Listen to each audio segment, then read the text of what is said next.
If your legs feel heavy, cold, or start hurting when you walk, this is not age catching up with you. It's not normal wear and tear of the body. It's not something you're supposed to accept quietly. Millions are told this is just part of getting older, but that belief is silently making things worse, and it's stopping you from fixing the real cause. What's really happening has nothing to do with birthdays. It has to do with circulation, blood flow, and cellular signaling. When oxygen and nutrients don't reach your legs properly, pain appears. Cold feet, numbness, heaviness, all warning signs. Yet most people are told to ignore them, or worse, mask them with temporary solutions. That misunderstanding is exactly where the problem begins. Because once you believe this is normal, you stop looking deeper. You stop questioning why walking feels harder than it should. You stop asking why your legs fatigue so fast. And no one explains what's actually shutting down inside your body. Not your doctor, not the commercials, not the labels. But there is a specific reason this happens, and it connects to something almost no one is talking about. If you're over 60 years old and your legs feel tired faster than they used to, if walking short distances already feels like effort, if pain shows up after just a few steps, or you need to stop and rest more often than before, pay close attention right now, because this message was not made for everyone. It was made specifically for people like you, people who know something isn't right anymore. This experience is far more common than most realize. Millions of people over 60 feel the same sensations daily: heavy legs, tight calves, weakness when standing or walking, a strange discomfort that's hard to describe. Yet almost no one explains why this happens clearly. Doctors often rush the explanation, family members downplay it, and society labels it as just aging. The problem is not that you're imagining it, and it's not because you failed to take care of yourself. This didn't happen because you made the wrong choices. It didn't happen because you're lazy or inactive. In fact, many people who experience this stayed active their whole lives.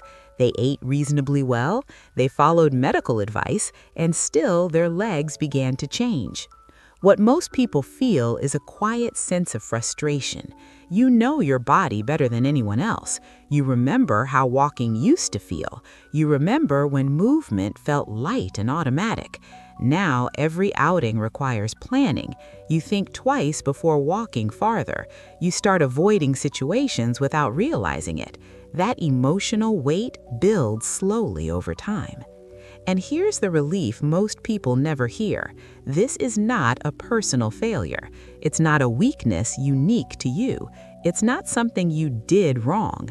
There is a biological reason this pattern appears after 60, a predictable shift that affects circulation and signaling, one that medicine rarely explains in simple terms, and one that can be misunderstood for years. Because once you believe it's unavoidable, you stop asking questions. You accept smaller walks as your new limit. You accept discomfort as the price of getting older. You adapt your life around the problem instead of addressing it. And that's exactly where the real danger starts. Because beneath these symptoms, something deeper is changing, something that quietly worsens if ignored. And understanding that is the key to what comes next. The problem is not your muscles wearing out. It's not weak joints or lack of effort. And it's not that your legs can't keep up anymore. The real issue is something most people never feel directly: blood flow that no longer reaches your legs the way it should. Less oxygen, fewer nutrients, slower delivery. And when that flow drops below a certain point, symptoms appear, quietly, gradually, and often without warning. This is why resting doesn't fully fix it, why stretching only helps for a few minutes, why pain returns the moment you walk again. Because muscles depend on circulation to function. Without proper blood flow, muscles fatigue faster. They feel heavy even after minimal effort. They cramp, burn, or ache for no obvious reason, and no amount of willpower can override that. What makes this problem dangerous is how invisible it is. There's no sharp injury to point to, no dramatic event that triggers alarm. It develops slowly, year after year. Tiny changes in arteries and blood vessels, subtle narrowing, reduced elasticity. Signals between the heart and legs weaken until walking becomes a negotiation instead of a reflex. Most people are never told this clearly. They're given vague explanations, circulation issues, age-related changes, but no one explains what that really means or why it keeps getting worse if left alone. Because circulation problems don't stabilize on their own. They progress when ignored, and they accelerate once symptoms are noticeable. This hidden enemy doesn't just affect walking, it affects balance, endurance, and confidence. It changes how long you can stand, how far you're willing to go from home, how safe you feel on uneven ground. Over time, people unconsciously shrink their world, not because they want to, but because their legs stop cooperating. And here's the part almost no one realizes. This circulation breakdown has a very specific trigger. It's not random, it's not inevitable, and it's not the same thing doctors usually blame. There is a biological switch involved, one that controls blood vessel response and flow. And once you see what flips that switch, everything changes. For years, people are told to walk more, to stretch daily, to push through the discomfort. Some are prescribed medication. Others are told to keep moving no matter what. Yet despite all that effort, the problem remains. The legs still feel heavy. The pain still comes back. That's because all those approaches work from the outside in. They try to force movement through a system that's already struggling. They focus on muscles instead of supply lines, on motion instead of delivery. But circulation doesn't respond to force. It responds to internal signals, signals that tell blood vessels when to open or restrict. And most people never address those signals at all. I didn't understand this at first either. Like everyone else, I assumed more effort was the answer. More steps, more discipline, more tolerance for discomfort. But nothing fully explained why the legs resisted, why progress always stalled, why symptoms returned so quickly. Until I stopped looking at movement and started looking at what controls blood flow itself. That's when everything began to connect. The heaviness, the cold sensation, the rapid fatigue. They weren't random symptoms, they were responses, messages from the body saying supply was limited, that something upstream wasn't activating properly. And once that missing activation was identified, the entire picture changed. What surprised me most was how simple it was. Not a complex routine, not extreme exercise, not another medication added to the list. It was a basic internal trigger, one that exists in everyone's body, one that declines quietly with age, and one almost never explained in plain language. Because when that trigger is inactive, circulation stays sluggish, no matter how much you walk, no matter how much you stretch, no matter how motivated you are. But when it's turned back on, blood flow responds quickly. Legs begin to feel lighter again. Movement feels more natural again. And that raises one unavoidable question. If such a simple internal switch controls circulation, why has almost no one been told about it? Why isn't it part of standard advice? Why do most treatments ignore it completely? The answer has nothing to do with effectiveness and everything to do with how the system is designed. Once you see that, the next piece becomes impossible to ignore. There is a simple, natural drink that helps blood flow reach the legs more efficiently. It doesn't force circulation from the outside. It works with the body, not against it, by supporting the internal signals that tell vessels to open, not temporarily, but in a way the body recognizes. This is why the effect feels different from pills or exercise, because the body isn't being pushed, it's being reminded how to respond. This is not a drug. It doesn't interfere with medications, it doesn't numb pain or mask symptoms, and it doesn't require injections or procedures. It's gentle, gradual, and supportive, which is exactly why it's appropriate for people over 60, especially those who are cautious about side effects or who've been told to be careful with new treatments. Most people assume that anything effective must be aggressive, strong medication, intense routines, complex protocols. But the circulatory system doesn't improve through force, it improves through signaling. And this drink focuses on that communication pathway, the same pathway that quietly weakens with age. What makes this approach different is how little it asks from you. No lifestyle overhaul, no extreme discipline, no painful adjustments, just a simple daily habit that supports blood delivery, one that fits into a normal routine and doesn't demand constant attention or effort, which is why people actually stick with it. Another important detail is safety. This was designed with older adults in mind, people who may already manage blood pressure or blood sugar or circulation-related concerns. Nothing harsh, nothing invasive, just natural support for systems that already exist, systems the body knows how to use. And here's where it gets interesting. This drink doesn't work the way most people expect. It doesn't act like a stimulant, it doesn't create a sudden rush. Its impact builds quietly from the inside out, which is why many miss what's really happening at first, until walking feels different, until the legs respond in a way they haven't in years. But the real question isn't what this drink is yet, it's why something so simple can have such a noticeable effect. What exactly is it activating inside the body?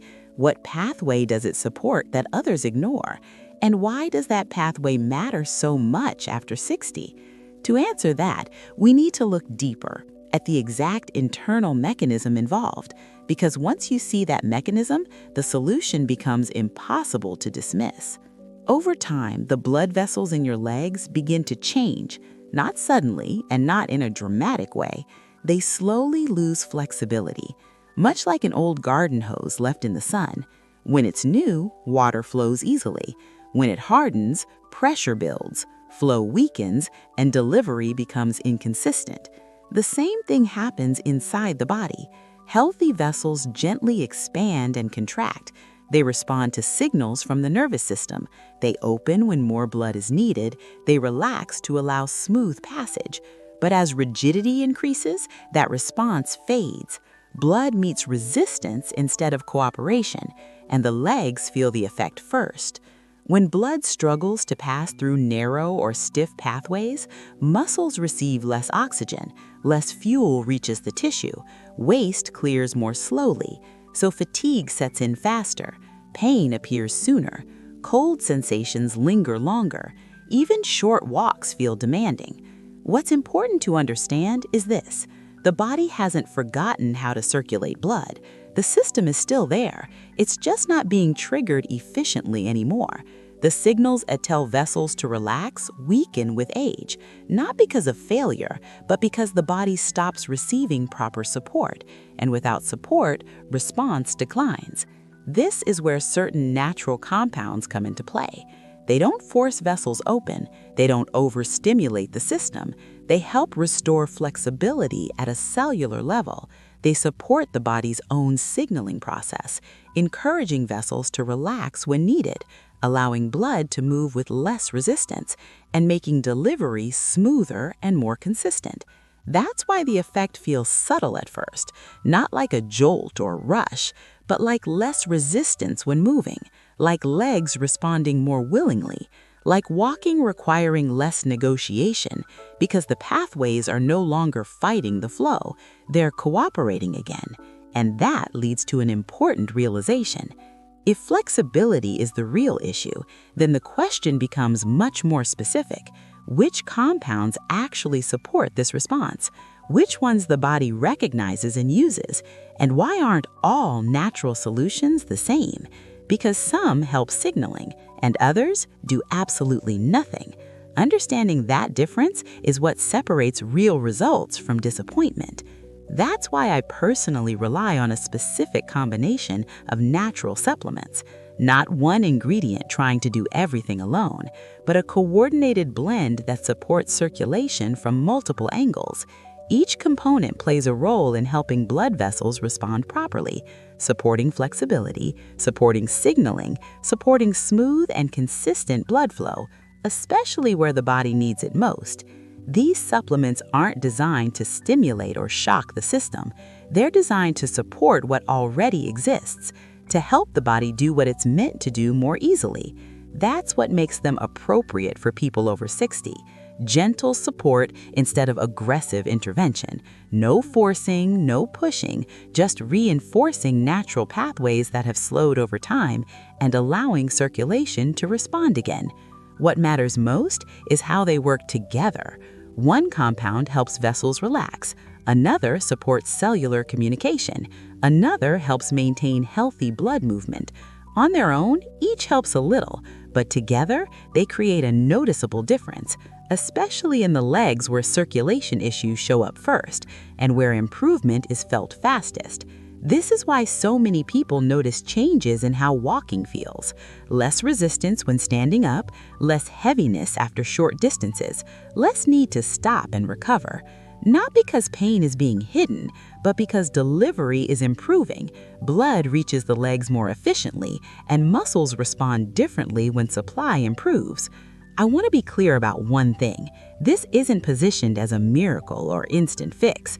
It's a support system, a daily reinforcement for circulation health, designed for consistency, not extremes, which is exactly why people stick with it and why results tend to build instead of fade.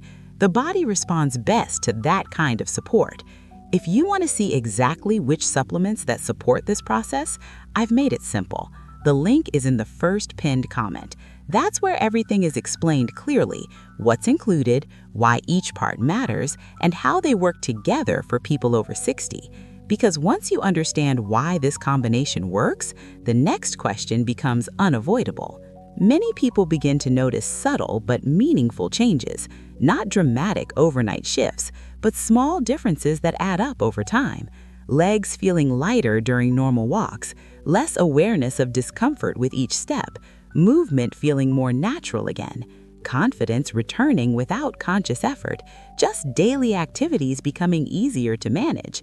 Some mention that walking no longer feels like a test. They don't think about every step. They don't anticipate the same resistance. They simply move and the body follows. The constant mental check-in starts to fade. And with that, tension eases, because when the body cooperates, the hookup disappears, and walking becomes automatic again. Others talk about endurance improving quietly.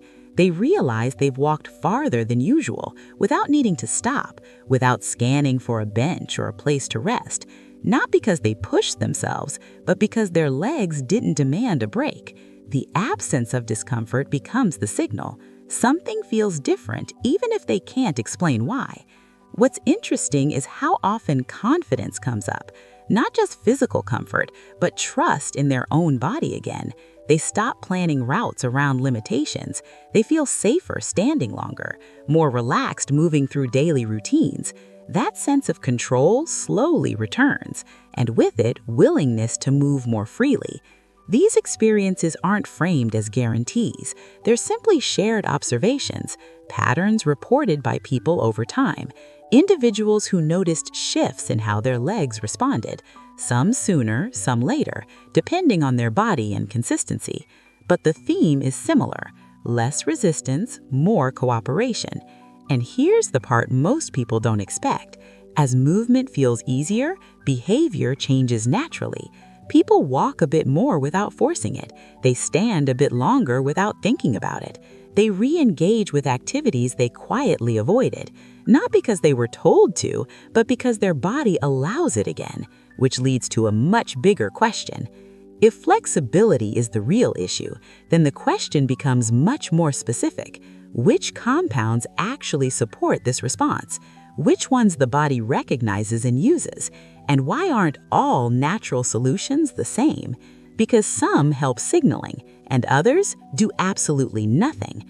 Understanding that difference is what separates real results from disappointment. That's why I personally rely on a specific combination of natural supplements, not one ingredient trying to do everything alone, but a coordinated blend that supports circulation from multiple angles. Each component plays a role in helping blood vessels respond properly, supporting flexibility, supporting signaling, supporting smooth and consistent blood flow, especially where the body needs